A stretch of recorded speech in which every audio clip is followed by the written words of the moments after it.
Hey, what's up guys, and welcome to 61 Stormcaller, the Mage's Storm Conjuring Area of Effect Damaging Soul.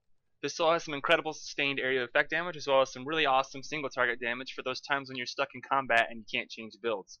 In this guide I'll show you where to put your soul points, which masteries to select, as well as how to play Stormcaller, so let's take a look. Looking at the soul tree breakdown, you'll see we put the full 61 points in Stormcaller. That is because you want to pick up abilities deep in the tree, such as Perfect Storm, and the incredibly important buff Tempest Armor, which is one of your mage armors that you get. For the secondary and tertiary souls, we go 10 in Necromancer, that lets you pick up 5 in Death's Ally for a 5% damage increase, and 5 in Fresh Graves to give you 5% spell power increase. You also go 5 in Harbinger to pick up the 5 in Eldritch Knowledge for a 10% spell power increase. Moving over to the Masteries, level 61 we take Overflowing Vitality. Level 61 isn't too terribly important as far as Masteries go, so you can really choose whatever you want. However, I think there's the most value in Overflowing Vitality. For level 62, we take Healing Exigency. This is going to allow your ranged abilities to be 35 meters instead of 30 meters. Pretty good stuff there.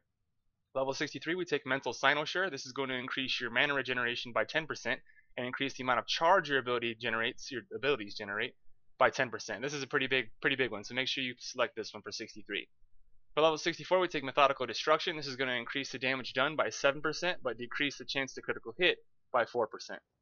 And level 65, there's not anything that's too AoE centric up here, so we're going to go ahead and take Arcane Manipulation for a little bit of single target damage that it provides. But that's it for the Souls and Masteries, guys. Now let's go ahead and talk about the macros briefly. So there are quite a few that we use here. Oops, let's get to the right tab here. So Stormcaller, up at the top here, we have the AoE Spam macro. At the top here, you'll see we have Perfect Storm. That's going to be one of your hardest hitting AoE abilities, so we're going to keep that there. Then we have Lightning Arc and Lightning Storm. Those are also two hard hitting AoE abilities that are on cooldowns. And then we have Forked Lightning at the bottom, which is your cast time AoE.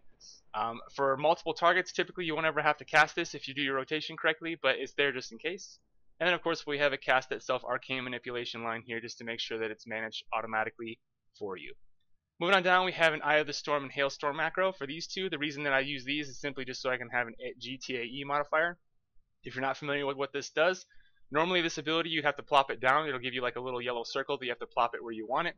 If you use this at GTAE in the macro, it'll automatically plop it down on whatever your target is. So same thing for Hailstorm there, I just use it for the at ground targeted area of effect modifier there. Moving on down, we have a single target macro. This is simply just so it automatically manages Static Flux for you, and also has Thunder Shock in here. You also see we have Storm's Fury, that's from the Harbinger tree, that does a little bit more damage than Thunder Shock does, and it's on a cooldown. So if you're in melee, you can catch a little bit of extra damage from that. And of course we have the itself Arcane Manipulation line at the bottom there. Moving on down, last macro I use, this is just the break free macro. You have Ride the Wind from the Stormcaller tree, which is on a 20-second cooldown. You have Break Free from the Ascended tree, and you have Fading Light from the new Planar Attunement. So pretty straightforward stuff there, guys. So let's go ahead and talk about the action bar next here. Starting at the top left, we have Tempest Armor. This is going to be a very important mage armor to have. Make sure you have this thing on before you start doing your rotation. Moving over to the right here, you'll see we have Storm Armor. This is going to be your single target mage armor. So you have your AoE mage armor here, and you have your single target mage armor here. Moving over to the right, we have Lightning Blade. This is from the Harbinger tree. This is just going to give you a little bit of extra damage on top of some of your abilities, so make sure you have that up as well. Moving down to the secondary bar, we have Gathering Storm. This is your standard mana channel on my Z keybind here.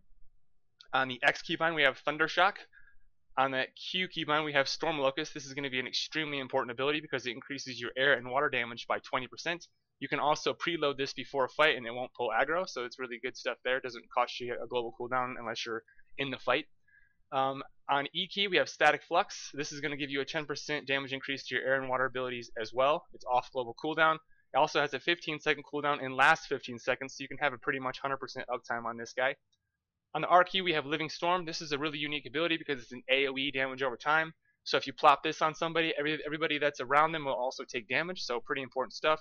This will also be refreshed by a couple of your abilities, but we'll talk about that a little bit later. Moving over to the right, we have Forked Lightning. This is just here so I can show you the tooltip more or less. One more, we have Wind Chill. This is just your AoE knockback. You can use this if you decide to use this build in PvP or open world or something.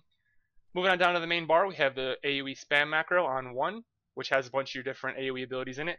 On 2, we have Lightning Field, which is going to be your quote-unquote Stormcaller finisher. The basic premise of this build is you're going to be building stacks of Electrified, and then you're going to get up to 5, and you're going to consume those stacks with Lightning Field for anything over like 6 targets. So we'll talk about that more in a little bit here. On 3, we have Eye of the Storm. This is going to be a hard-hitting AoE ability that you pop up that lasts 10 seconds. 4, we have Hailstorm, again a hard hitting ability that lasts 10 seconds. These two you want to try and keep 100% uptime or at least close with them. Another note, we talked about this earlier, but your Perfect Storm will cast both of these on your target for you. On 5, we have Raging Storm. This is an extremely strong single target channel. It also, every 2 seconds, will proc Forked Lightning. One thing to note is that if you're using this, typically you're probably going to be using your Storm Armor buff, which means this guy will proc Forked Lightning, which is an AoE ability, but it'll only hit the one target because of your Storm Armor. Moving over to the right, we have Icicle. You typically aren't going to be casting this in a single target scenario because of the charge usage there.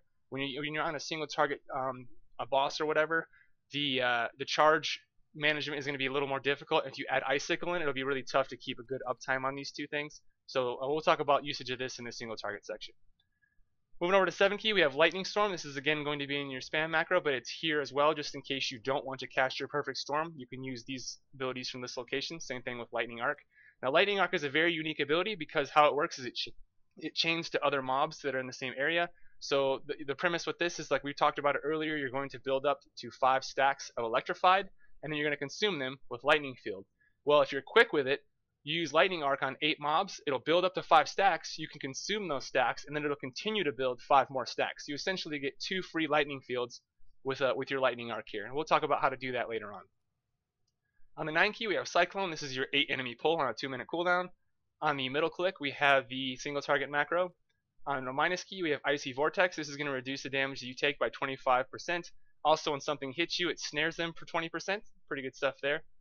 On the equals key, of course, we have the Break Freeze, which is your Ride the Wind, Fading Light, and Break Free. So that's it for the macros, guys, in the action bar. Let's go ahead and talk about K alerts. So looking at the K alerts here, there's only like 4 that I track. There's a couple other things that you can track as well.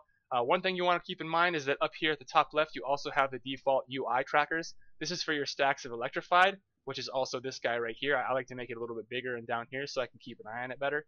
And you also have your stacks of Conductive Medium. Now what this does is out of combat you get stacks of this like every 3 seconds, but it's going to increase your damage by 2% per stack, and you can see that it has 5 stacks. Now once you start combat, you don't get that regenerative stack anymore. So the way that you got to keep this guy up is by using abilities that cost charge, which would be like your Eye of the Storm, your Hailstorm, your Static Flux, those types of abilities. So this should be managed automatically for you, but in the beginning you might want to just kind of keep an eye out to make sure that it's staying at 5 stacks. So moving over here to the bottom left, you can see we have the Living Storm damage over time ability. That's just going to check the timer for you. As I said before, once you cast this once, this should maintain 100% uptime unless the target dies. So just kind of keep an eye on that. Over to the right, we have Storm Locust, which is this guy here. That's going to just give you a 60-second timer that tells you when it's going to fall off. Up at the top, we have the Electrified stacks. Again, they're displayed right here as well, but I like to put them a little bit bigger and right here so I can track them a little easier. And to the right, of course, we have the Static Flux timer to let you know when that 10% air and water damage buff falls off. So pretty straightforward, guys. So now that we talked about the K alerts and everything else, we'll go ahead and discuss how to do the AoE rotation. So Stormcaller is relatively easy. The main thing you want to keep in mind is you're trying to keep 100% or close uptime on Eye of the Storm and Hailstorm. You also want to make sure that you're maintaining Storm Locust and your Living Storm, and Living Storm will be maintained automatically for the most part. The other part you want to kind of be cognizant of is you need to be using charge abilities pretty regularly, because this guy right here, Conductive Medium, will give you 2% damage increase per stack up to 5 stacks. So you get 10% damage increase from this, and it will reset every time, or it'll restart every time you use a charge consuming ability. Other than that, the main kind of focus of Stormcaller is you're going to be building stacks of Electrified. That's this little K alert here that I showed you before, up to 5, and you're going to be consuming it with Lightning Field. That's pretty much it, guys. So let's go ahead and see what this looks like. We're going to make sure that we have the correct buff up, Tempest Armor. We're going to make sure we have Lightning Blade. Then we're going to go over here to the middlemost mob here. We're going to go ahead and start by preloading your Storm Locust. Then you're going to fire off your Ethereal Flux, Living Storm. You're going to consume those stacks and go right into Perfect Storm. You let that channel to 5, consume it, go right into your Lightning Arc, and watch what happens when Lightning Arc goes off. We're going to go to 5, consume them, and it goes to 5 again. Then we're going to go ahead and refresh our Eye of the Storm and our Hailstorm, and go right into our Lightning Storm to 5, consume them, and then Static Flux on E, and then consume them again, right into Lightning Arc. Watch what happens. Goes to 5, use it, goes to 5. Perfect Storm's up. We're going to go ahead and pop that. Up to 5. Consume with Lightning Field on 2. You can see this is pretty easy to do, guys. It's not too terribly. You're just basically operating off of this. So we're going to go Static Flux again to the Lightning Field. Going to use our Eye of the Storm and Hailstorm again. Back into our 1 key for Lightning Arc. And watch what happens. Goes to 5. Hit 2 really quickly. Hit 2 again. And then back into 1. and we're going to go to 5, consume with lightning field, and then static flux is going to be up, lightning field, and then we're going to use this guy, perfect storm. So you can see we're doing about 315 or so. This guy's gear is getting much better. Definitely not as great as it could be. You'll notice this little guy right here as well. This is not tailored. So this is Stormcaller Helper from Curse. So if you want that, I'll put that in the description section on where to find that. But that's a very handy little tool to help you track your Eye of the Storm and Hailstorm, because there's no other way to track it currently. But as you can see, we were doing like 315, 320, and I did like a 5-minute parse earlier, and it was around that range, even going on into the 5-minute mark. So pretty easy to play, pretty high sustained. And if you're looking to see where you're at, you can check my gear at the end of the video to see, do some comparing. But now that we talked about the AoE, guys, let's go ahead and discuss how to do single target. Single target rotation is a lot like the AoE rotation. You still have the same kind of priorities in Storm Locust and Static Flux, as well as keeping up your Living Storm. The main difference here is that you're not going to be using your Lightning Storm and your Lightning Arc. You're going to be using Raging Storm in its place. You're also going to be using your middle click key, which is going to have your Thundershock in it. Now, for my middle click, when I actually play this, I actually put slashes in front of the Static Flux because I like to manage mine separately. However, for the purposes of this guide, I did put Static Flux in that macro for you guys, when you're first starting out. I would recommend, as you get more comfortable with Stormcaller, that you remove Static Flux from the single target macro and manage it separately, however. So moving on down, we have also the Eye of the Storm and Hailstorm. You're going to want to make sure you try and keep these up as much as you possibly can. It's very, very important. They deal a lot of damage. So starting this out, you want to make sure you got your Storm Armor on. That's your single target Storm Armor, or Mage Armor. You also want to make sure that you have Lightning Blade up. Then you're going to target the boss. You're going to start off by using your Storm Locust because it won't pull aggro. Then you're going to use Static Flux into Living Storm. You're going to proc your Perfect Storm, and you're going to interrupt it with Raging Storm. You're going to let that guy channel all the way through, and then you're going to go ahead and go right to your middle click and keep using your middle click button until your Static Flux gets down to almost nothing. Then you're going to go ahead and proc it with 2, back to Static Flux, and then you're going to go ahead and use Eye of the Storm, middle click, Hailstorm into Raging Storm. And you're going to let that channel all the way through, and then go back to your middle click. And you can see we're doing like 57 or 58, which is actually pretty impressive for an AoE soul. We're going to go ahead and proc our Lightning Field, followed by Static Flux, middle click, Eye of the Storm, Hailstorm, Raging Storm. And let that guy channel all the way through. So you can see it's a pretty simple rotation. You can actually probably optimize it a little bit more. However, this is a really easy way to play it, and it pulls really awesome numbers. We're going to go ahead and use Lightning Field, Static Flux, Eye of the Storm, middle click. Usually I try to do middle click first so you can have enough for Eye of the Storm and Hailstorm together, and then go back to Raging Storm. So you can see we're pulling like 55 or so at about a minute. That's pretty impressive single target damage, definitely for this guy's gear. But that's it, guys. Very easy. If you have any questions, please leave them in the comment sections below. And if you enjoyed this video, please don't forget to like and subscribe. It really helps out. And I will see you guys next time.